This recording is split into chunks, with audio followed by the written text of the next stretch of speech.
જૂનાગઢમાં વિવાદિત ભાષણ આપનાર મૌલાના સલમાન અઝહરીના રિમાન્ડ પૂર્ણ થતા આજે કોર્ટમાં હાજર કરવામાં આવશે. મૌલાના સલમાન અઝહરીની હાલ પોલીસ દ્વારા પૂછપરછ ચાલી રહી છે. મહત્વનું છે કે મૌલાના અઝહરીએ જૂનાગઢ, અરવલ્લી અને કચ્છ સહિતના જિલ્લાઓમાં જાહેરમાં વિવાદિત ભાષણો આપ્યા હતા, જેને લઈને એક બાદ એક જિલ્લાની પોલીસ મૌલાનાની પૂછપરછ કરી રહી છે. ત્યારે આજે મૌલાના સલમાન અઝહરીને જૂનાગઢ બાદ મોડાસા પોલીસ દ્વારા કોર્ટમાં રજૂ કરવામાં આવશે.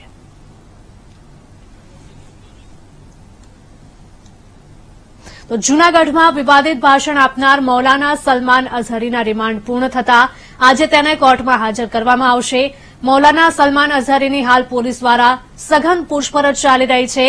મહત્વનું છે કે મૌલાના અઝહરીએ જૂનાગઢ, અરવલ્લી અને કચ્છ સહિતના જિલ્લામાં જાહેરમાં વિવાદિત ભાષણો આપ્યા હતા, જેને લઈને એક બાદ એક જિલ્લાની પોલીસ મૌલાનાની પૂછપરછ કરી રહી છે. ત્યારે આજે મૌલાનાના રિમાન્ડ પૂર્ણ થતા મૌલાના સલમાન અઝહરીને જૂનાગઢ બાદ મોડાસા પોલીસ દ્વારા કોર્ટમાં રજૂ કરાશે.